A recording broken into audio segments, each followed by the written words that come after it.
Every human step relies on a mechanical bottleneck.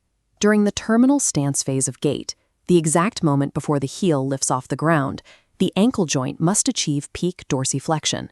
When that range of motion is restricted, the kinetic energy of the stride does not simply disappear. The load is transferred upstream, forcing the knee, the hip, and the lower back to absorb the forces and compensate for the ankle's mechanical deficit. This localized restriction acts as a primary catalyst for injury. A lack of plantar flexor flexibility drives increased abnormal tension through the fascia and tendons, establishing it as a well-documented risk factor for both plantar fasciitis and Achilles tendinitis. To restore that flexibility, clinical and athletic protocols universally prescribe stretching. Yet an examination of the literature or a survey of physical therapy clinics reveals significant variability in the professional protocols used to address these deficits. The objective of this analysis is to determine the precise efficacy of static stretching, proprioceptive neuromuscular facilitation, and ballistic stretching. By employing a meta-analytical model, we can differentiate between these modalities based on their measurable effect on tissue adaptation. Mapping the mechanics of this single joint provides the necessary baseline for understanding how to maintain systemic human durability and prevent compounding injuries over a lifespan. To find those answers, we turn to a comprehensive systematic review and meta-analysis conducted by Medeiros and Martini. They began with a broad sweep of the medical databases, identifying 493 initial records related to ankle flexibility. This prisma diagram outlines their filtering process. They methodically stripped away duplicates and irrelevant abstracts, filtering the remaining literature down to isolate exactly 20 randomized and controlled clinical trials. The strength of this dataset comes from its strict boundaries. The researchers specifically excluded studies involving children or populations with pre-existing diseases and dysfunctions. This isolated a healthy adult population, establishing a clear standard for normal tissue response. The researchers focused on chronic, long-term architectural adaptations, specifically excluding the transient effects measured in acute stretching studies. By combining these carefully selected trials, we get a high-resolution view of human biomechanics, allowing us to evaluate the pure mechanobiology of stretching based on empirical evidence. This forest plot visualizes the results for static stretching protocols.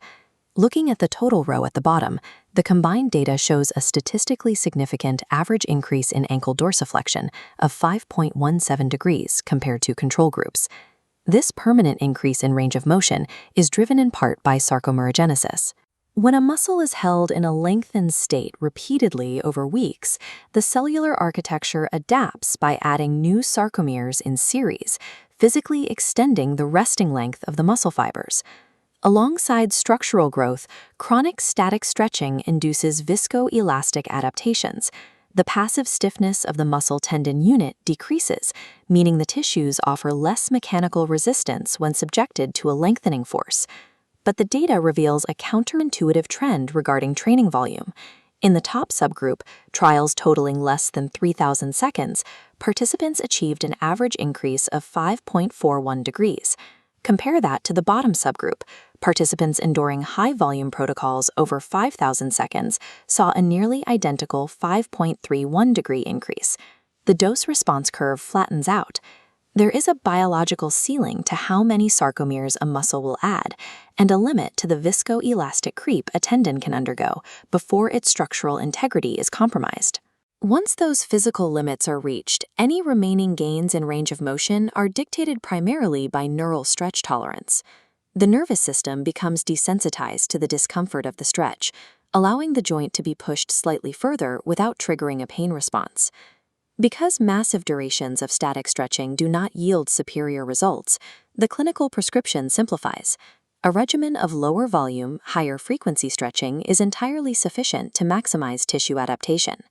Static stretching is effective, but the meta-analysis also evaluated proprioceptive neuromuscular facilitation, or PNF. This technique produced a distinct chronic improvement in ankle mobility of 4.32 degrees. The studies reviewed primarily utilized a specific PNF sequence known as Contract-Relax-Agonist-Contract.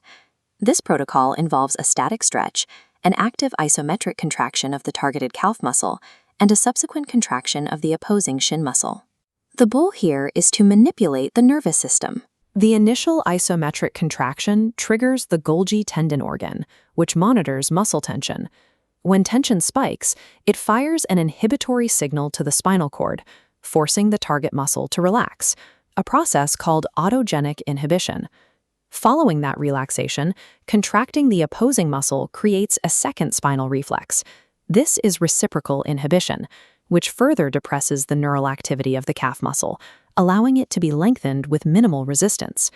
While some argue PNF induces unique neural remodeling over time, other evidence suggests the isometric contractions act as a distraction, enabling the individual to tolerate a higher intensity of stretch.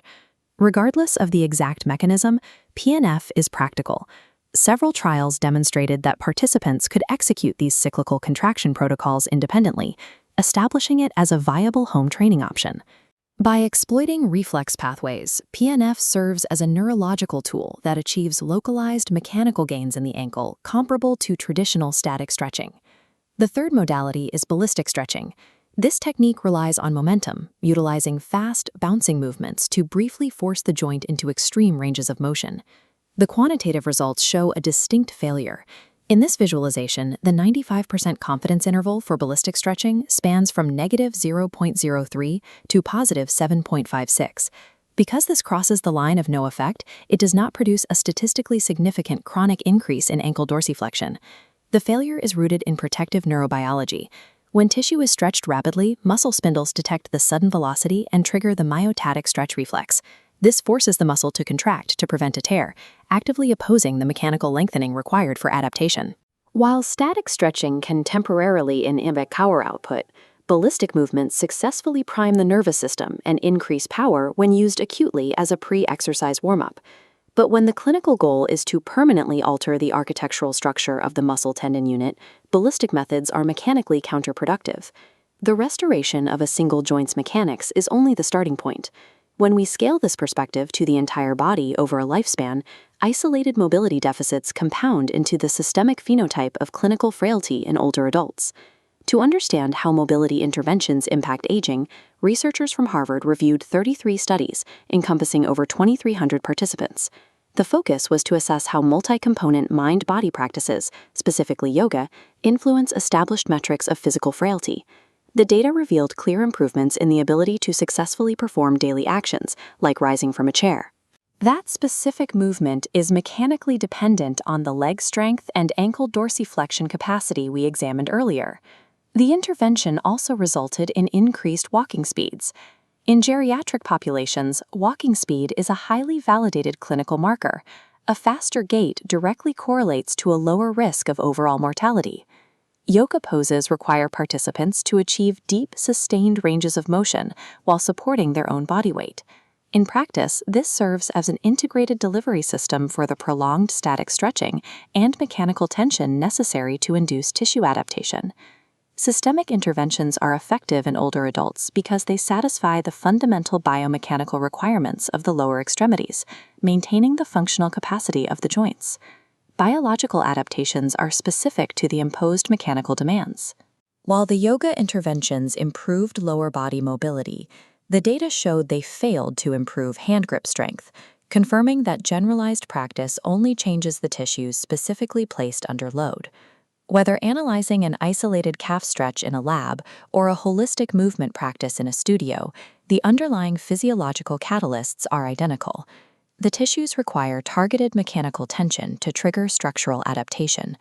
When an ankle deficit is identified, the evidence isolates static and proprioceptive neuromuscular facilitation stretching as the reliable primary tools to restore dorsiflexion. The data dismantles the volume fallacy. Clinicians and patients maximize efficiency by employing moderate volume protocols, entirely avoiding the diminishing returns of excessive stretching durations. Addressing these localized restrictions early is a primary defense mechanism. Preserving joint mechanics prevents the downstream compensations that accelerate the physical decline associated with aging. Whether the setting is a clinical rehabilitation environment or a routine daily exercise program, the baseline requirement for human movement is clear. Targeted mechanical load determines the capacity for human movement over time.